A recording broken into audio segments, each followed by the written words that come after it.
stories, the synoptic gospel. One writer says that a dude was brought to Jesus and he was sick of the palsy. Another guy said, yep, same guy. He was sick of the palsy. Another guy was like, yep, he's sick. So everybody kind of saw the same thing. But anytime you have one story told by various people, you're going to get various details. So let's back up and let's look at what's going on as we look at Jesus having the authority to forgive sin. These are extremely familiar. This is a very familiar story. I think Deacon Bogan probably hit it last week. What has happened is Jesus just went over to Gennesaret, and he has healed the men or man, whichever one, which story you're reading, men or man, and he's healed them of these demons, and he sent these demons into these pigs, and these pigs have run down the hill and drowned. And the people of the area came out to Jesus, and rather than being amazed that he has healed this man or these men, whichever story, because there's actually just two. Y'all know that, right? Whichever story you read, he has healed them, and rather than being excited that these men are healed, they're looking at the pigs. Like you done cost me money. And here's what they told him to do in chapter 8 of Matthew. They said, get about it. Like, you need to get back in that boat and you need to go. Now, the amazing thing is that he did that. He got in the boat and he left. Brother Ronnie, we never see in recorded scripture again where he goes back to Gennesaret. Because the people told him to leave. Listen. Teaching point. Folks can play around with Jesus if they want to. Talking about that's the white man's gospel. That's right. And I ain't got time for the church folk. What happens if he decide not to show up where you at anymore? They can play around if they want to. Because they asked Jesus to leave that area. Like, see you when I see you. So verse number 1 of chapter 9, we're getting into our little outline, and we are going to have a hard stop at 10:20. Y'all help me out. It's called the Act of Divine Mercy. Verse number 9, chapter 9, verse number 1 of Matthew, it says that he entered into a ship and passed over and came into his own city. His own city, Capernaum.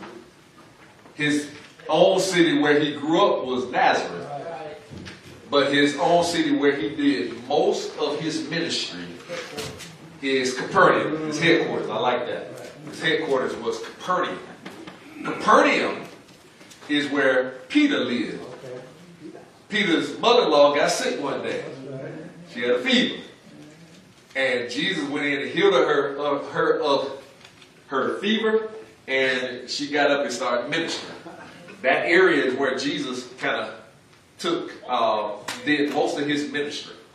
Alright? So he's entered the ship because they told him to leave on the other side of the Gennesaret Sea.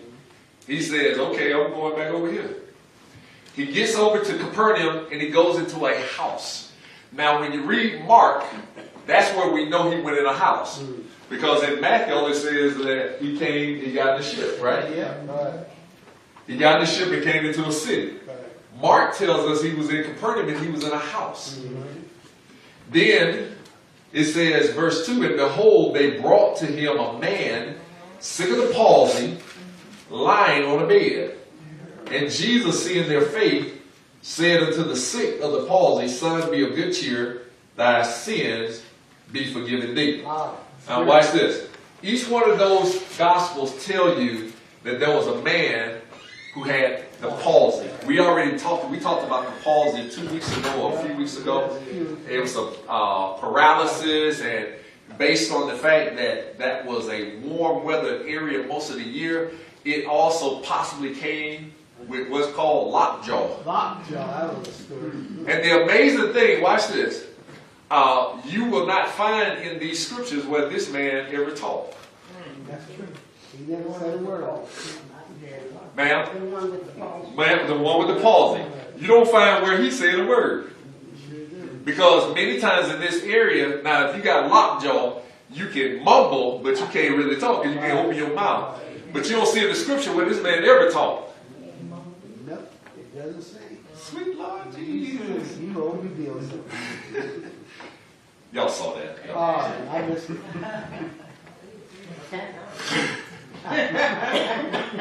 So he had the palsy. Each gospel says that there were 4. Each gospel said that somebody brought him. Alright? Mark's gospel said that he actually was born of 4. He had some brothers. But it doesn't say it was his brothers that brought him. Alright?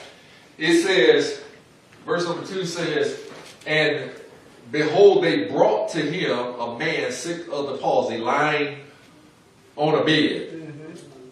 And Jesus, seeing their faith, said unto the sick of the palsy. Jesus saw his friend's faith and started talking to him. Right, okay. That's true, that's what it said. Seeing their faith. Y'all I got it. y'all too quiet for me Yeah, on that. That should have got a bigger response. Jesus saw the dudes that he was hanging out with, saw their faith, and started talking to him. How many of your friends operate at such a level that Jesus see their face and want to bless you? Not enough, I can tell you that. I need more of those friends. I believe this is Bobbyism now. This is Bobbyism. Oh, bring on Bobbyism. This is Bobbyism.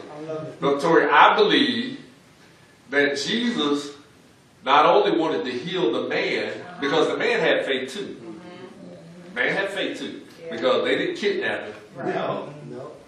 He was a willing participant. But I believe that Jesus was rewarding him for choosing good friends. That's right. Who you hang out with matters. It does matter. Your associates matter. Who talks and speaks into your life matters. Not everybody is. See, a lot of people can be friendly, but not everybody can be your friend. That's a big difference there, Pastor. Worldly difference. Listen, there's some people that you probably hung with when you was doing whatever you was doing, because hopefully you ain't still doing it. Whatever you was doing, there's some people who hung with you. But watch this. If those same people are not the ones who can now bring you to Jesus and bring you to a different point of your destiny, those are not the friends that Jesus is going to reward you for. Oh, you're talking now, Pastor. That's some heavy stuff. It doesn't matter how long y'all been friends. Sometimes, even long-term friends are like a rock around your neck. Whoa, they're weighing you down. Now, this man ain't said a word, but his friends brought him to Jesus. Wow, that's some friends. That's got to be. And of course, y'all know the story. You don't get it so much in Matthew. That's the reason we had to hit Luke and Mark. They showed up at this house. And there were so many people at the house that they couldn't get the guy in. So what they did, they climbed up on the roof, tore a hole in the roof, and let him down so that he could actually be where Jesus was so he could get healed. They were determined to get him. One of the early sermons that I preached when I came to Macedonia, I preached this particular story, and I think I preached it out of Mark. And I asked the question, when did we get so mean and selfish that we would stick around Jesus to the point of not let somebody else in? Wow. That's really. Both of them. When folk who need Jesus got a break in, Get to it, man. and you just standing there because you already in, but you didn't need him like that and won't get out of the way. When did we get so mean? When did we get so selfish? All right, man. And many times in many churches, no, there might have been nothing up there. Today they might show up. But watch this. If we're not hospitable, who didn't see four guys carrying a dude on a bed Right. They saw it. Somebody saw it. and wouldn't make room in the house to let him in? Right. They would even be considered. So they stood there, and all they wanted to do was get there. Yeah. Selfish. Amen to that. That's Selfish the motive. word. Yeah, a lot of people are like that. I'm guilty. I got mine. And it says, and Jesus seeing their faith. Now, that's a powerful statement right there. Like, that's a whole bunch of us talking good game. We're talking good game. But James tells us faith without works is dead, being alone. So, can you actually put your faith on display where Jesus can see it? Yeah, that's where. Woo! That's where it matters. We talk about we love the Lord with all our heart. We talk about how long we've been on the battlefield. Oh yeah. We talking that. Watch this. All of those people around Jesus, and it appears to me, Minister Spicer, that he looked out over all them people and saw somebody who had real faith. Real faith. He ignored all that fake stuff, Like, yo, right here, that's faith right there. Right. He's looking for the real deal. Because they done broke in Yes, Lord. to actually let their friend in to get healed. Wow. And the amazing thing is that they never asked him to heal their friend. They just knew they could get into Jesus, right? Their faith spoke. Yeah. It says, and Jesus said something. Sister Charlotte, watch this. Now, let's say you're something wrong with your leg, and you got four of your best girls. They brought you into church. They carried you in. All right, you can't talk. They ain't saying nothing. They pushed through the crowd. However they got you there, they laid you in front of Jesus. Your leg is obviously damaged. You can't move. And Jesus said one of the most strangest things in the Bible. He said, son, be of good cheer. He ain't say nothing about, I'm going to heal you. Nope. He ain't say what happened. Right. He ain't say, do you want me to be healed? Because you remember the man at the pool of Bethesda, he's like, do you want to be made whole? Right. You asked him a question. He's like, be of good cheer. I love how Jesus approaches us. Because sometimes, Sister Harris, we have life that happened and it puts us in a state of depression. That's true. And before Jesus healed us, he want to cheer us up. Oh, that's a loving God. Have you ever been down Yes, Lord. and not feeling well or something going on and you just feel a heaviness? Yep. I have. And somebody need to cheer you up even before they help you. Oh, They start talking about, keep a smile on your face. Man. Right. It's going to be all right. Encourage you. They want to encourage your spirit Right. before they encourage your flesh. Yeah. So Jesus started focusing, it's like, okay, you just be happy. Whenever you're in the presence of Jesus, you ought to have a smile on your face. Yes. Stop coming to church all mad with everybody. Right. To church. keep teaching. Pull it up. Listen, you ain't got too many teeth in your head. Just show them in. Yeah. Yeah. Y'all fast. Let us see them pearlies. Because listen, a real good smile from you will encourage somebody else. Yes, it will. It'll help somebody else Yes, get it through will. a trial. Yep. Whatever's going on in your life, you probably ain't gonna fix it right here in the sanctuary right now. You So right. don't be worried about it. Just smile. That's right. There's a song that goes like that. It does. It's a smile.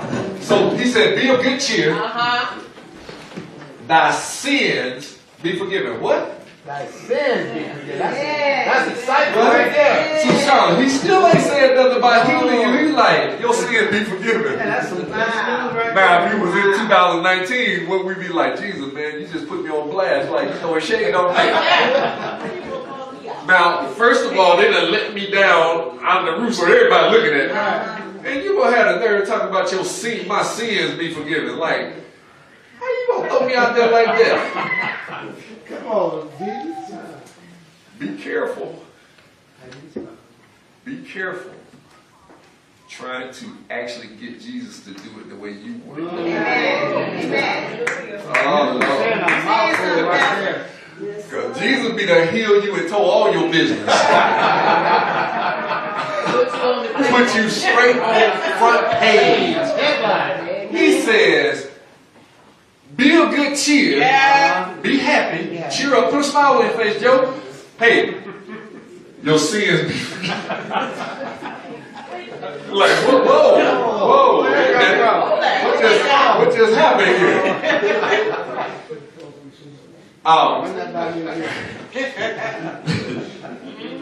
Because it is a possibility that this wonderful young man forgot to tell his friends that he had sinned.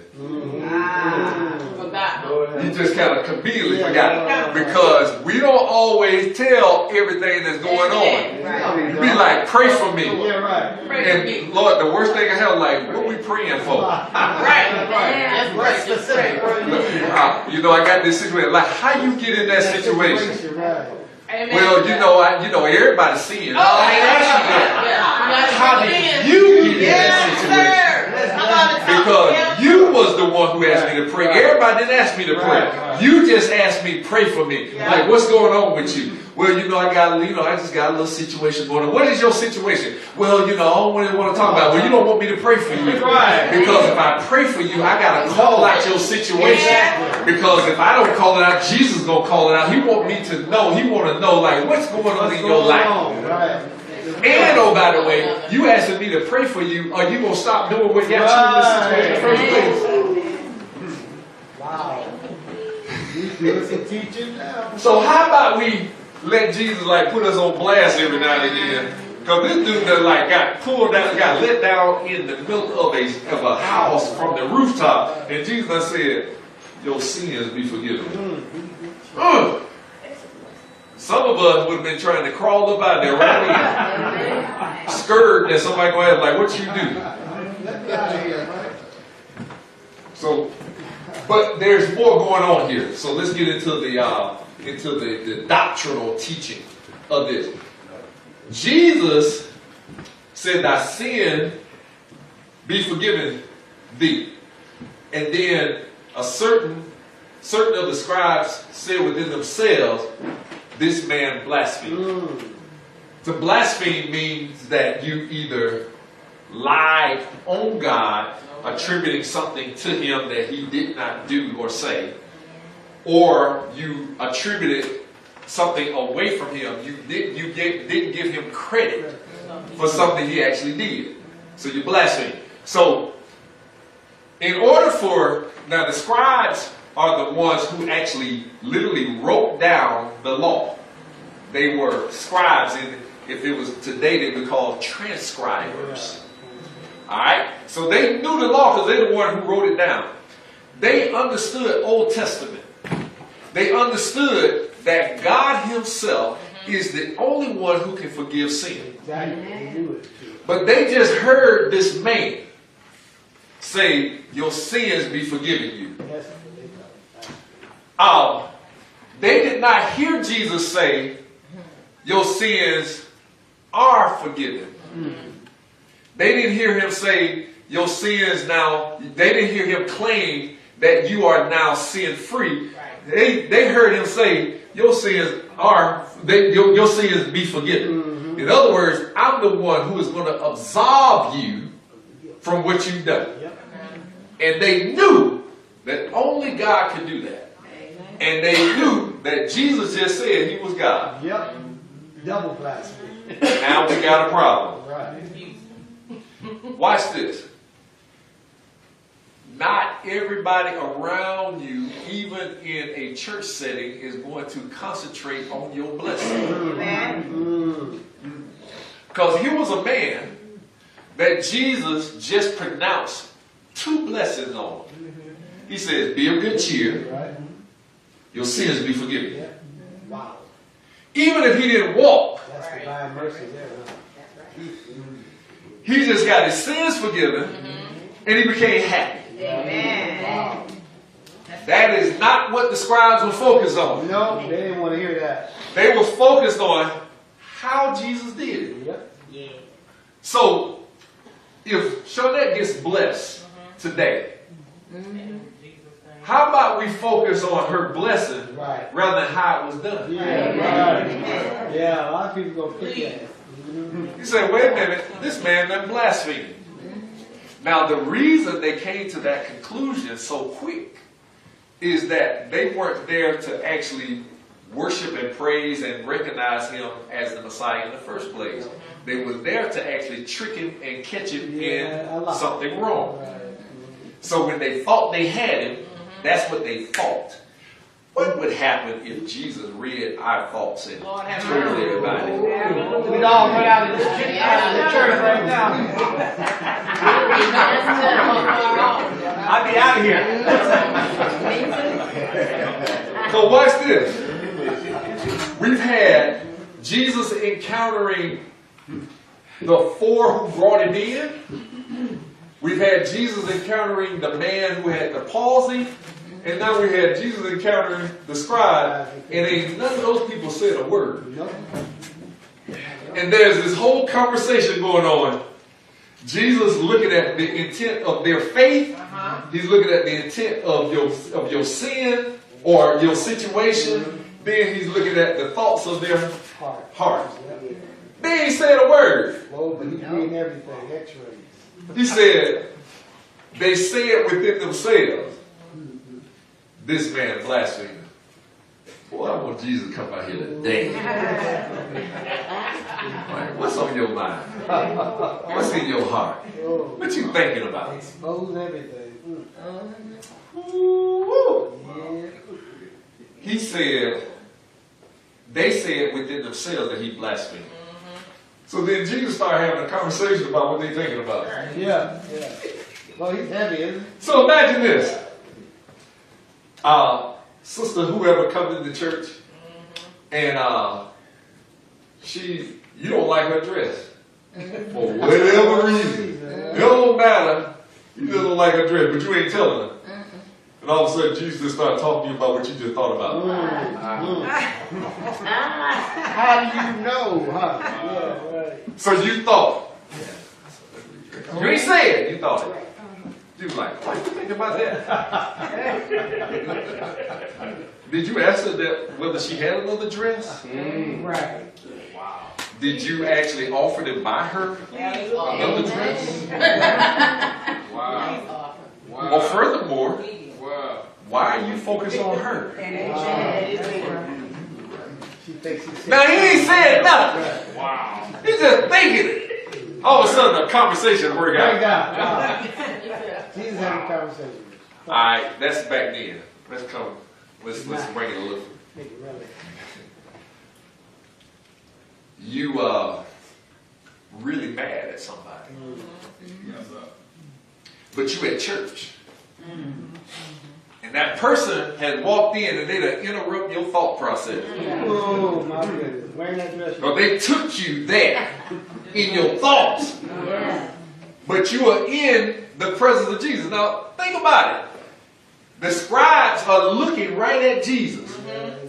They wouldn't get out of the way and let the folks bring the man in through the door. Right. But now they sit back. And now Jesus broke out a conversation on them. Like, why are you thinking about that? Wow. And what if that happened to us today? That's the reason you need to be intentional about what you're thinking about. What you think about? Once you enter into his gates with thanksgiving, make sure that you are thinking about thanksgiving. Once you enter into his courts with praise, make sure you're thinking about praising him.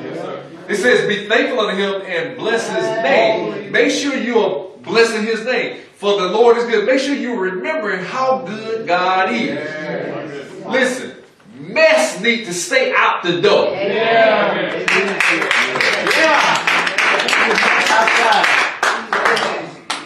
Every one of us need to intentionally control the thoughts of our mind. Because you and I both know some of it already happened here this morning.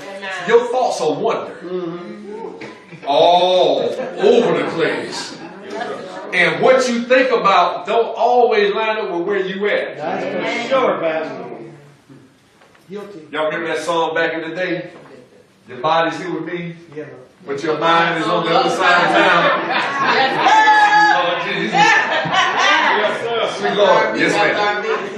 That is what you just said. I could be at home and I'll be thinking something. I'll be like, I'll hurry up in a minute. Lord, forgive my thoughts. There you go. There you go. Now watch this. This is how you want to, at least today, we want to make sure we are all the way here. Amen. Yeah, focus here. Don't have your thoughts all over the place. Make sure you're all the way here. Yes. Because your thoughts will take you places. Yes. Oh, that thing is placing on his It'll take you places. Now, this dude that got in trouble for his thoughts. Yeah, he did. Like, they didn't accuse Jesus, one accusing him of not being God.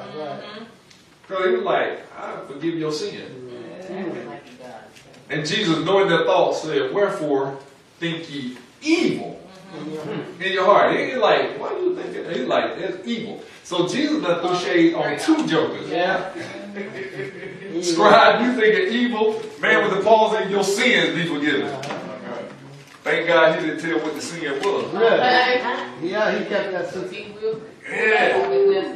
Because some of us put our own selves in some situations On fresh. and we want everybody else to pray you out of it.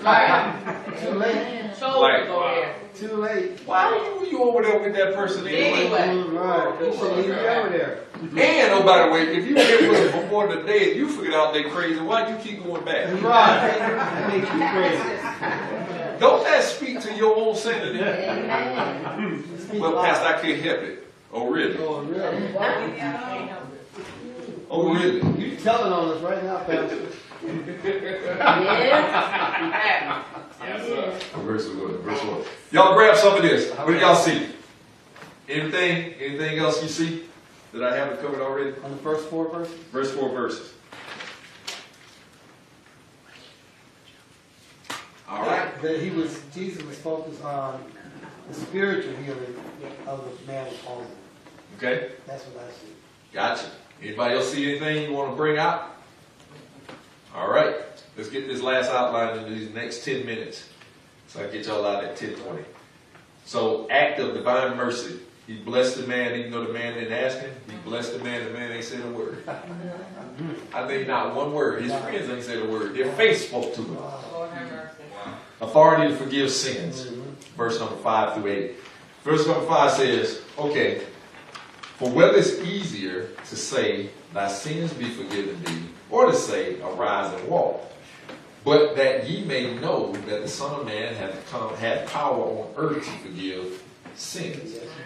Then said he to the sick of the palsy, arise, take thy bed, and go into thine house.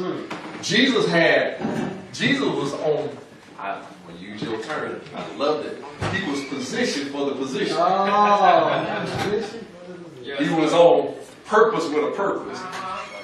He was on mission for a mission. Watch this. he wanted to heal the man spiritually. But he said something that caused a thought, an evil thought in the house. He said something that would indicate that he was God himself. He says, thy sins be forgiven. Now, Jesus don't just throw out there like that and leave it at that. Amen. So if he really is God, now he actually has to prove that he's God. He can say, your sins are forgiven all day long. Ain't nobody gonna know that. But now he says, you think it's easier for me to say, your sins be forgiven? Or rise, take of your bed and walk. He says, so that you will know that the Son of Man has authority on earth. I'm going to do something and I'm going to prove to you. Now, what Jesus was doing, Brother Ronnie, what he was really doing, he was putting the scribe to the test. Here's what the test was. Scribe, if you're going to say that I blaspheme when I said his sins be forgiven, and you know that only God can forgive sin. So if I tell him to arise, take up his bed and walk, you gotta say that I'm God. Yep, that's the proof. Now if I can't make him walk, then you can blame me for being blasphemous. Right. But if I make him walk, then you got to give me credit that I forgave your sins. And you can't have it both ways. What you gonna do, right? Now, see, that's the reason you have to be careful about the thoughts, because his thoughts got him in trouble. Now he done put the man's thoughts on. He thought that he was going to test Jesus. Jesus tested his thoughts. Right. Jesus. He said, now, what I'm going to do, you can say it's either do one or the other, but what I'm actually going to do is do both of them. If you say that I am not God, and I blaspheme, and I can't forgive sin, then I can't heal him. That's right. He ain't gonna get up. I can't tell him to get up and arise and walk. But if I tell him to get up and rise and walk, because watch this, it is undeniable that 4 men brought that man into it. Right. That's 4 witnesses right there. And only God can perform a miracle like that. Right. And if I'm God enough to heal his physical body, I also have authority on earth to heal his sin situation. Yes. Both of them. So he says, arise. Take her to your bed and walk. My man gets up. Oh, man. Put his little bed. Immediately. I'm in my imagination, put a little bed on his shoulder. That's Right. He stepped on out of here. He's gone. Where he was going like the ushers back in the day.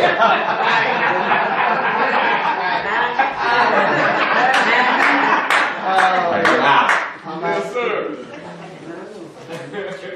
This whole story was less about a man with the palsy, and it was less about a scribe saying anything, but it was more about Jesus demonstrating that I am God incarnate. I am God in the flesh. Yes, sir. I can actually come down from heaven and walk as a man and actually forgive sin because I and my Father are one. And if I can forgive sin, if I can heal your soul, I can obviously heal your body. Most of our ailments are because we live in a sin-sick world. It is because we are a part of a fallen world that even sickness comes onto us. And because he has authority in heaven and earth, he can actually bless our soul and get us to heaven. But if he wants to, he can heal our body right here on earth. Yes, sir. Lord have mercy. That's the guy we serve. And his whole modus operandi was to show that I, Jesus, am God. Amen. And I can actually heal sin sickness and heal physical sickness, and you can't deny that I'm God. Oh, wow. That's the case. Lord have mercy. Lord have mercy. Amen. Wow. And he would have been less than if he had not told that man to get up. Amen. Because he just threw a Hail Mary out there. He says, be of good cheer. Your sins be forgiven you. Yes, sir. You've been saved. Yes, sir. So the man now is clean from the inside.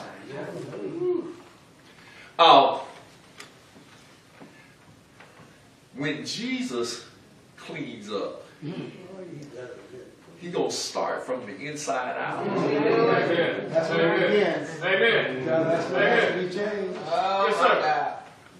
Most of us, please don't say a word. Most of us, don't you grunt, don't say nothing. You probably just want to keep your eyes locked in, because if you say the wrong thing, we don't know it's you. Most of us, if we look way down on the inside of us, we know that there are some dark places in us. There's some darkness in us, and we can't even get to it to scrub it out ourselves. My God. My God. Every now and again, the us show up, Yes, sir. Yes, sir. and we be like, Comes out. I don't even understand why I'm like I am. I don't understand how I think, how I feel the way I feel. There's nothing I can do about it. I want to change it, but I can't even scrub it out by myself. But the Bible says his word is sharper than a two-edged sword. It is actually cutting between the marrow and the bone. It'll go down and scrub it up, dub, even those black spots on our soul, and clean us up in a way that nothing and nobody can do. And when I all of a sudden think I still got a spot, I find myself with a smile on my face because the word of God has cleaned me. The songwriter says, won't he make you clean inside? It takes the cleaning on the inside to actually get you to operate better on the outside. If you don't never clean up your inside, your outside is always going to be dirty. You can only fake it for so long, but what's in you will come up out of you. But when you get a little word in you, it's better than real cream. You know, you don't feel it just a little bit of through you. It just takes a little bit of word to get down and make you clean from the inside out. I'm not talking to anybody.